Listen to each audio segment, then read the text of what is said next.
الحمد لله نحمده ونستعينه ونستغفره ونعوذ بالله من شرور أنفسنا ومن سيئات أعمالنا من يهده الله فلا مضل له ومن يضلله فلا هادي له ونشهد أن لا إله إلا الله وحده لا شريك له ونشهد أن سيدنا وسندنا وحبيبنا وطبيب قلوبنا ومولانا محمدا عبده ورسوله الذي أرسله بالحق بشيرا ونذيرا وداعيا إلى الله بإذنه وسراجا وقمرا منيرا فقد قال الله تعالى في كلامه المجيد وفي فرقانه الحميد أعوذ بالله من الشيطان الرجيم بسم الله الرحمن الرحيم إن أول بيت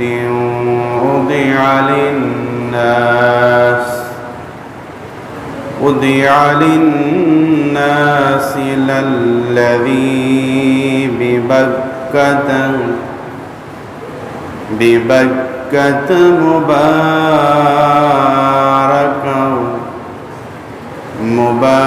مباركا وهدى للعالمين صدق الله العلي العظيم وصدق رسوله النبي الحبيب الكريم وعن ابن عمر رضي الله تعالى عنهما قال مرفوعا من حج فزار قبري بعد الموت كان كمن زارني وفي شان حبيبه مخبرا وآمرا إن الله وملائكته يصلون على النبي يا أيها الذين آمنوا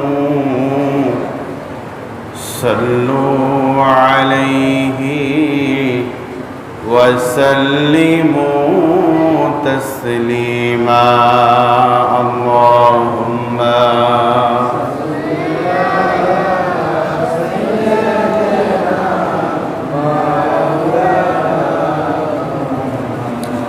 وعلى آل سيدنا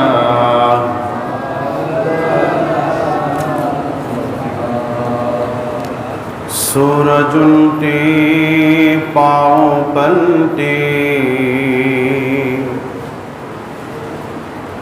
चाँद इशारे से हो चाँद, अंधे नजदी देख ले कुदरते रसूलुल्लाह की। अल्लाहुम्मा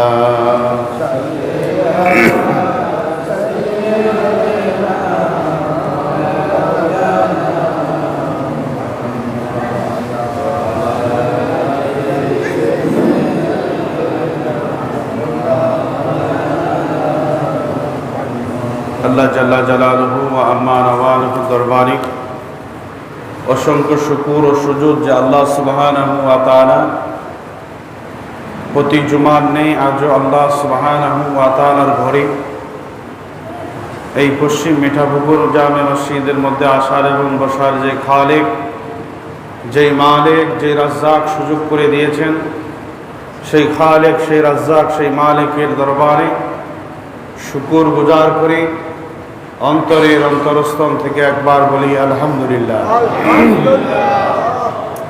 পাশাপাশি লাখো কোটি তার চেয়ে অনেক বেশি দরুদ ও সালামের হাদিয়া নজরানাটুকু পেশ করি বিশ্বসভার সভাপতি, সমস্ত নবী রাসূলের মাথার মুকুট, আফতাবে নবুয়া, শাহীন শাহে রিসালা, সুলতান মদিনা, হুজুর আকরাম রাউফুল মুকাররম, সৈয়দনা শফিয়না হাবিবনা কুদওয়াতনা, সেই মদিনার দুলাল, মদিনা রওনক, সবুজ পাক গম্বুজলা নবীজির পাক চরণে দরুদ ও সালামের হাদিয়া নজরানাটুকু পেশ করে সকলে সমস্বরে একবার বলি সাল্লাল্লাহু আলাইহি ওয়াসাল্লাম।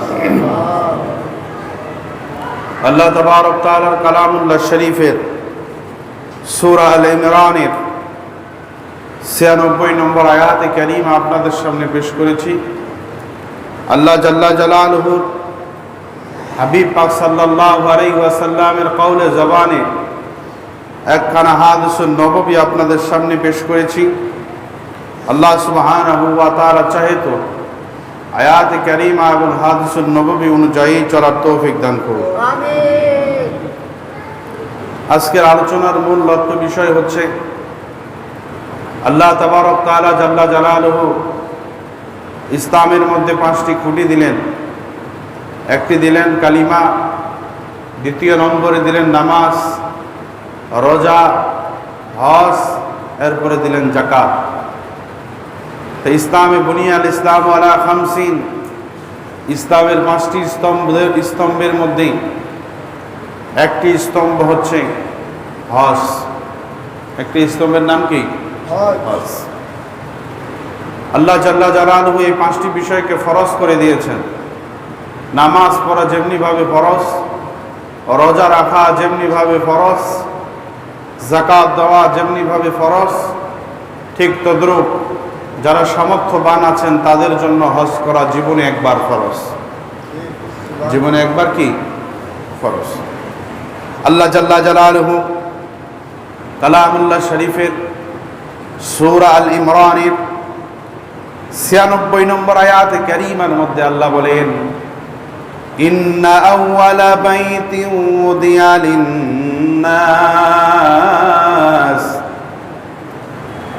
লিন্নাস লাল্লাযী বিবাক্কাতা মুবারাকান ওয়া হুদাল লিল আলামিন।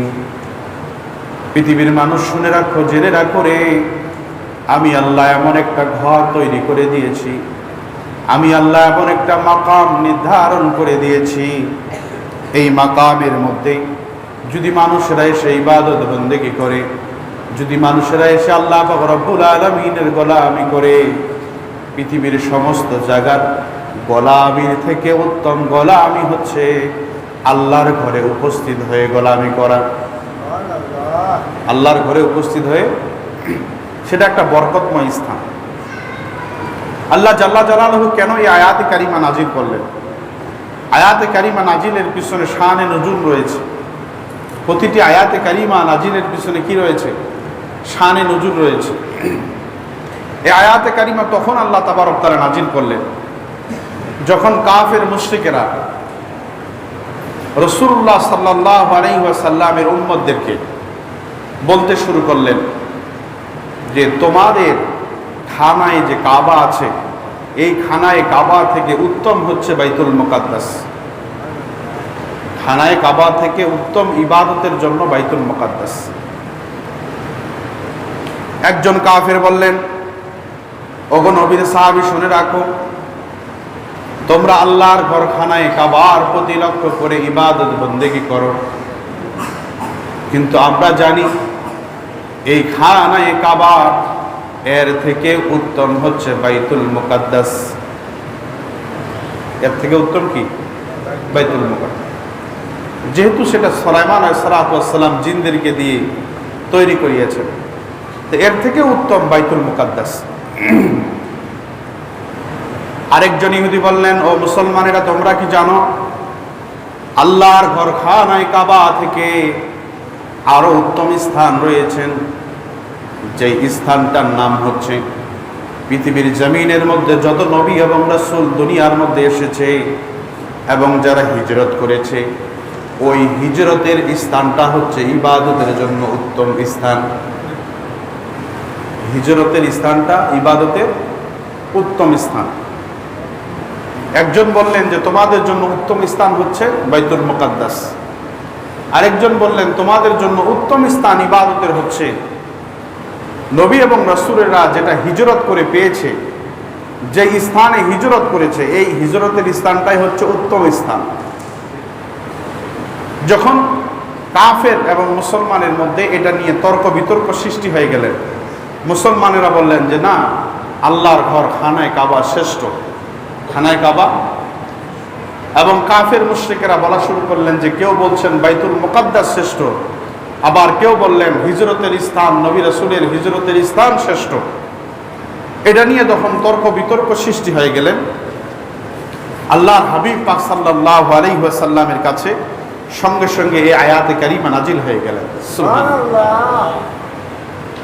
হযরতে জিবরাইল আমিন এসে বলে, ইয়া রাসূলুল্লাহ, ইয়া হাবিবাল্লাহ, আল্লাহ পাক রব্বুল আলামিনের পক্ষ থেকে ঘোষণা হয়ে গেছে শ্রেষ্ঠ স্থান কোনটি আল্লাহ নির্বাচন করে দিয়েছেন। আল্লাহ বলে দিয়েছেন, ইন্না আউওয়ালা বাইতিন উদিয়া লিন-নাস লাল্লাযী বিবাক্কাতা মুবারাকান ওয়া হুদাল লিল আলামিন। পৃথিবীর মানুষেরা শুনে রাখো, আল্লাহ পক্ষ থেকে ঘোষণা হয়ে গেছে, আল্লাহ পাক রব্বুল আলামিন মেসেজ দিয়ে দিয়েছেন, আল্লাহ পাক রব্বুল আলামিনের কাছে সর্বশ্রেষ্ঠ যে ঘর হচ্ছে, ইবাদতের স্থান হচ্ছে একমাত্র আল্লাহর ঘর খানায়ে কাবা। সুবহানাল্লাহ। আল্লাহর ঘর খানায়ে, আল্লাহর ঘর খানায়ে কাবার মধ্যে যদি কোনো ব্যক্তি এক রাকাত নামাজ পড়ে, তাহলে 1,00,000 রাকাতের নামাজের সওয়াব আল্লাহ তার নামে আমলে দান করবেন। এজন্য আল্লাহ বলেন, বান্দা শুনে রাখো, পৃথিবীর সমস্ত মাকামের চেয়ে আমি আল্লাহ খানায়ে কাবাকে মর্যাদা দিয়ে সমাসীন করে দিয়েছি। কন্যা সুবহানাল্লাহ। আল্লাহ পাক রব্বুল আলামিন বললেন, আল্লাহর হাবিব বলছেন, ও আমার উম্মতেরা শুনে রাখো, আল্লাহর পক্ষ থেকে ঘোষণা হয়ে গেছে, এলান হয়ে গেছে, ফীহি আয়াতুম বাইয়িনাহ। আল্লাহ পাক রব্বুল আলামিনের খানায়ে কাবার মধ্যে আল্লাহ অসংখ্য নিয়ামত রাজি নিদর্শন সৃষ্টি করে দিয়েছেন। সুবহানাল্লাহ। আল্লাহর ঘর খানায়ে কাবার অসংখ্য নিয়ামত রয়েছে, নিদর্শন রয়েছে। যে নিদর্শনগুলি কি? যে আল্লাহর ঘর খানায়ে কাবার উপর দিয়ে কোনোদিন কোনো পাখি উড়ে যায় না। আল্লাহর ঘর খানায়ে কাবার উপর দিয়ে সৃষ্টি থেকে শুরু করে কিয়ামত পর্যন্ত কোনো পাখি উড়ে যাবে না। সুবহানাল্লাহ বলবেন না? আল্লাহ বুঝাই দিচ্ছেন, দুনিয়ার মানুষ শোনো, আমার বান্দারা শুনে রাখো, যদি একটা পাখি যদি, যার মাধ্যমে শুধু আমি মাথার জ্ঞান দিয়েছি, সিনার জ্ঞান দিই নাই, আর মানুষের মধ্যে আমি মাথার জ্ঞান দিয়েছি, সিনার জ্ঞান দিয়েছি। মানুষকে আছে দুইটা জ্ঞান, একটা মাথার একটা সিনার, আর সমস্ত মাখলুকের মধ্যে শুধু মাথার জ্ঞান আছে। আমি আল্লাহ পাক রব্বুল আলামিন শুধু মাথার জ্ঞান পাখির মধ্যে দিয়েছি। এই পাখিও আমি আল্লাহর, ইন্না আউয়ালা বাইতিন উদিয়া লিন-নাস, আমি আল্লাহর খানায় কাবার মর্যাদা বুঝে, খানায় কাবার উপর দিয়ে যদি একটা পাখি যদি উড়ে যায়, খানায় কাবার বেয়াদবি হয়ে যাবে, খানায় কাবার সম্মানের হানি হয়ে যাবে। সম্মান কি হয়ে যাবে? কমে যাবে। এজন্য একটা পাখিও খানায় কাবার উপর দিয়ে যায় না। আল্লাহ পাক রব্বুল আলামিনের জন্য বলেন, ফীহি আয়াতুম বাইয়িনাত, পৃথিবীর মানুষেরা শুনে রাখে, জেনে রাখে, আমি আল্লাহ এমন নিদর্শন দিয়েছি, খানায় কাবার চত্বরের মধ্যে যদি সকাল থেকে সন্ধ্যা, সন্ধ্যা থেকে সকাল কোনো মানুষ যদি বসে থাকে, একটা পাখিকেও দেখবে না খানায় কাবার উপর দিয়ে উড়ে গেছে। ও মানুষ, তোমরা আরো শুনে রাখো, যদি কোনো পাখি অসুস্থ হয়ে যায়, যদি কোনো পাখি বিমারি হালতের মধ্যে থাকে, ওই পাখিটা যদি খানায় কাবার চতুর্দিকে তাওয়াফ করে, খানায় কাবার তাওয়াফের ওসিলায়, খানায় কাবার তাওয়াফের উপরে যে হাওয়া আছে, এই হাওয়ার ওসিলায় আল্লাহ পাক রব্বুল আলামিন ওই পাখির রোগকে মুক্ত করে দেন। সুবহানাল্লাহ। এজন্য অনেক পাখি যখন অসুস্থ হয়ে যায়, তখন খানায় কাবার উপরে যায় না, খানায় কাবার চতুর্দিকে পাখি মানুষের মতো তাওয়াফ করে। সুবহানাল্লাহ। পৃথিবীর মানুষ আরো শুনে রাখো, খানায় কাবার মধ্যে আল্লাহ কি নিদর্শন দিয়েছেন। খানায় কাবার চত্বরের ভিতরে পৃথিবীর শুরু থেকে শেষ পর্যন্ত কোনোদিন হয়েছে না এবং হবেও না, কোনোদিন কোনো শিকারে আবদ্ধ হয়ে নাই, শিকারি করে নাই। সেখানে বাঘ পশুকে ধরে নাই, পশু বাঘকে ধরে নাই, মানুষ মানুষকে ধরে নাই। অর্থাৎ খানায় কাবা এমন একটা পবিত্র স্থান, যেই স্থানের মধ্যে কোনোদিন অপকর্ম হয় নাই। সুবহানাল্লাহ। হযরতে ওমরে ফারুক রাদিয়াল্লাহু তাআলা বলেন যে, আমি ওমরে ফারুকের বাবা খাত্তাবকে কেউ যদি শহীদ করে ফেলে, মেরে ফেলে, আমি ওমরে ফারুকের বাবাকে খাত্তাবকে যদি কেউ মেরে ফেলার পরে যদি ওই ব্যক্তি খানায় কাবার চত্বরের মধ্যে লুকে যায়, খানায় কাবার চত্বরের মধ্যে ঢুকে যায়, আমি ওমরে ফারুককে ওখানে তার উপর আঘাত করব না, যতক্ষণ পর্যন্ত সে খানায় কাবা থেকে বাহির না হয়। সুবহানাল্লাহ। আল্লাহ পাক রব্বুল আলামিন খানায় কাবার কি মর্যাদা দিয়েছেন। এজন্য আল্লাহ বলেন, ফীহি আয়াতুম বাইয়িনাত, আমি আল্লাহ এই খানায় কাবার মধ্যে অসংখ্য নিদর্শন দিয়েছি। বান্দা শুনে রাখো, জেনে রাখো রে, যদি খানায় কাবার সাথে কোনো ব্যক্তি বেয়াদবি করে রাখে, তাহলে আমি আল্লাহ ওই ব্যক্তিকে ধ্বংস করে দেই। আমি আল্লাহ কি দেই? আরো জোরে বলেন, কি দেয়? আমি আল্লাহ যেমন এক এক করে আমি আল্লাহ আবাবিল পাখি দ্বারা হস্তি বাহিনীদেরকে ধ্বংস করে দিয়েছি। আমি আল্লাহ পাক রব্বুল আলামিনের এই খানায় কাবার বিরুদ্ধে যদি কোনো ব্যক্তি কথা বলে, আল্লাহ পাক রব্বুল আলামিনের এই খানায় কাবার বিরুদ্ধে যদি কোনো ব্যক্তি চলে যায়, আমি আল্লাহ সহ্য করি না, কেননা এই ঘর স্বয়ং আমি আল্লাহ দিয়েছি। সুবহানাল্লাহ। আল্লাহ পাক রব্বুল আলামিন বলেন, আরো নিদর্শন কি শুনে রাখো ও পৃথিবীর মানুষ, মাকাম ইব্রাহিম, আমি আল্লাহ সেখানে মাকামে ইব্রাহিম দিয়েছি। মাকামে ইব্রাহিমটা কি? যেই মাকামে ইব্রাহিমের মধ্যে হযরত ইব্রাহিম আলাইহিস সালাতু ওয়াস সালাম চড়েছেন। কে চড়েছেন? অর্থাৎ একটা পাথর দিয়েছি, এই পাথরে ইব্রাহিম আলাইহিস সালাতু ওয়াস সালাম চড়েছেন কাবা শরীফ সংস্কারের জন্য, আল্লাহর ঘর সংস্কারের জন্য ইব্রাহিম আলাইহিস সালাতু ওয়াস সালাম চড়েছেন। আর হেলফার হিসেবে আমি রেখেছি ইসমাইল জবিউল্লাহকে। সুবহানাল্লাহ। ইসমাইল জবিউল্লাহ ছিলেন হেলফার, আর প্রধান মিস্ত্রি ছিলেন ইব্রাহিম খলিলুল্লাহ। ইসমাইল জবিউল্লাহ হচ্ছেন হেলফার, ইব্রাহিম খলিলুল্লাহ হচ্ছেন প্রধান মিস্ত্রি। ইব্রাহিম খলিলুল্লাহ যখন পাথরের উপরে উঠলেন, আমি আল্লাহর খানায়ে কাবার ছাদে, আমি আল্লাহর খানায়ে কাবার উপরে যেখানে হযরত ইব্রাহিম খলিলুল্লাহর হাত যাচ্ছে না, সেখানে ইব্রাহিম খলিলুল্লাহর হাত দেওয়ার জন্য আমি আল্লাহ হুকুম করে দিলাম, ইব্রাহিম তুমি আমার এই মাকামে ইব্রাহিমের উপরে চড়ো, এই মাকামে ইব্রাহিম তোমাকে সেখানে পৌঁছায় দেবে। সুবহানাল্লাহ। ইব্রাহিম খলিলুল্লাহ বলে, আমি যখন মাকামে ইব্রাহিমের মধ্যে উঠলাম, মাকামে ইব্রাহিমের মধ্যে উঠার সঙ্গে সঙ্গে আমার যত দূর পর্যন্ত প্রয়োজন হয় পাথর তত দূর পর্যন্ত ভাসে উঠে যায়, আমার যত দূর পর্যন্ত দরকার। আমরা কি বলি? মই বলি। আপনাদের এই যে কি বলে, সিঁড়ি দিয়ে উঠে যে কি বলে, মইয়ের মতনই গ্রামের ভাষায়।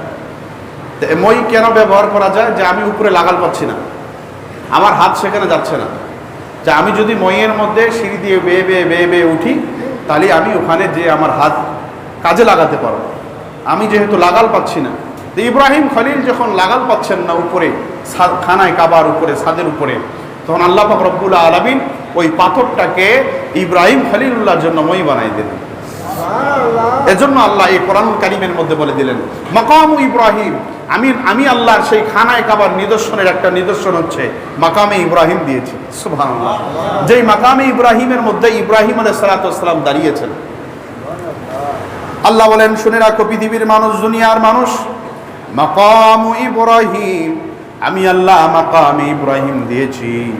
ওয়ামান দাখালাহু কানা আমিনান, আর যেই ব্যক্তি সেই মাকামে ইব্রাহিমের ঘরে, আল্লাহর ঘর খানায়ে কাবার ঘরে যদি কোনো ব্যক্তি প্রবেশ করে, ওই ব্যক্তির নিরাপত্তার দায়িত্ব স্বয়ং আমি আল্লাহ নিয়েছি। নিরাপত্তার দায়িত্ব কার কাছে? আরো জোরে বলেন। এই ব্যক্তির সমস্ত প্রকার নিরাপত্তার দায়িত্ব আমি আল্লাহর কাছে। এই ব্যক্তি সেখানে সম্পূর্ণ আমি আল্লাহর হেফাজতে থাকবে। কন্যা সুবহানাল্লাহ। এই ঘরের মধ্যে যাওয়ার আমাদের ইচ্ছা আছে না নাই? আর জোরে বলেন। যারা সামর্থ্যবান আছেন তাদের জন্য জীবনে একবার সেই ব্যক্তি সেই ঘরের মধ্যে যাওয়া ফরজ।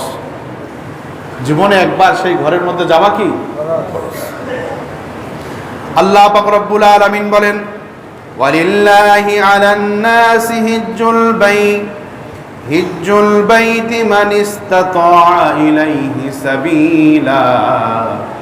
পৃথিবীর মানুষ শুনে রাখো, জেনে রাখো, যদি তোমরা সামর্থ্যবান হও, যদি হজ করার মতো সামর্থ্য কোনো ব্যক্তির উপর থাকে, ওই ব্যক্তি যেন জীবনে একবার হলো আল্লাহর ঘরের মধ্যে এবং মক্কাতুল মুকাররমা মদিনাতুত তাইয়্যিবায় যেন জীবনে একবার হলো হাজিরি দিয়ে আসে।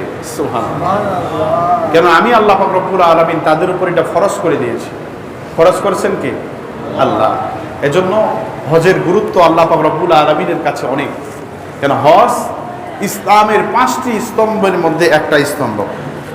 ইসলামের 5টি স্তম্ভের মধ্যে একটি স্তম্ভ, এটা হচ্ছে হজ। যারা হজে করার সামর্থ্য রাখেন, আমরা অনেকে বলি যে না, আমি হজ করার যদিও সামর্থ্য হয়েছে, মেয়ে বিয়ে দিয়ে আর 2-4-5 বছর যাবে, মেয়ে বিয়ে দিয়ে আমি যাব, এরকম করিয়েন। আমি আগামী বছর যাব, তার পরের বছর যাব, এটা একটা সময় নির্ধারণ করা, এরকম করিয়েন না। যখনই ফরজ হয়েছে, ফরজ হওয়ার সঙ্গে সঙ্গে আল্লাহ পাক রব্বুল আলামিনের দেওয়া এই ফরজ ইবাদতটা সঙ্গে সঙ্গে করে আসবেন। কন্যা সুবহানাল্লাহ। কারণ যদি আল্লাহ পাক রব্বুল আলামিন আমাকে যেই সময় আমি দিলাম আল্লাহকে, যে আল্লাহ আমি আগামী বছর না 2 বছর পরে যাব, আমি যে সময়টুকু আল্লাহর কাছে আবেদন করলাম, আল্লাহ যদি আমার আবেদনটা কবুল নাও করতে পারে, এর আগে তো আমাকে দুনিয়া থেকে নিয়ে যাইতে পারে না? যদি নিয়ে যায় তখন আমার ফরজ একটা ইবাদতের ঘাটতি থেকে যাবে। আল্লাহ পাক রব্বুল আলামিনের দরবারে তো আল্লাহ আমাকে দাঁড়াই দিতে পারে যে বান্দা, তোমাকে তো আমি সামর্থ্য দিয়েছি, অর্থ দিয়েছি, টাকা দিয়েছি, পয়সা দিয়েছি, আমি আল্লাহর ঘরে একবার আসে যাও নাই কেন? যদি কোনো ব্যক্তি আল্লাহ পাক রব্বুল আলামিনের সেই ঘরের মধ্যে যায় এবং মদিনাতুত তাইয়্যিবায় গিয়ে রাসূলুল্লাহ সাল্লাল্লাহু আলাইহি ওয়াসাল্লামের জিয়ারত করে, মসজিদে নববীর মধ্যে নামাজ পড়ে, এই ব্যক্তির জন্য আল্লাহ পাক রব্বুল আলামিনের হাবিব কি বলেন দেখেন। হযরতে ইবনে ওমর রাদিয়াল্লাহু তাআলা আনহুমা থেকে মারফু সূত্রে একখানা হাদিস, তিনি বলেন আল্লাহ রাসূল পাক সাল্লাল্লাহু আলাইহি ওয়াসাল্লাম বলেছেন, মান হাজ্জা, যে ব্যক্তি হজ করলো, ফাজারা কবরি, অতঃপর আমি রাসূলের রওজা জিয়ারত করলো। আল্লাহর হাবিব বলেন, মান হাজ্জা ফাজারা কবরি বাদাল মাউত, যেই ব্যক্তি আমি রাসূলের ইন্তেকালের পরে হজ করার জন্য আসলো, মদিনাতুত তৈয়্যিবায় এসে আমি রাসূলুল্লাহ সাল্লাল্লাহু আলাইহি ওয়াসাল্লামের জিয়ারত করলো। আল্লাহ রাসূলের কি করলো? কানা কামান জারানি ফি হায়াতি, ওই ব্যক্তি আমাকে জীবিত অবস্থায় দেখলো। সুবহানাল্লাহ। ওই ব্যক্তি আমাকে জীবিত অবস্থায় পাইল। কন্না সুবহানাল্লাহ।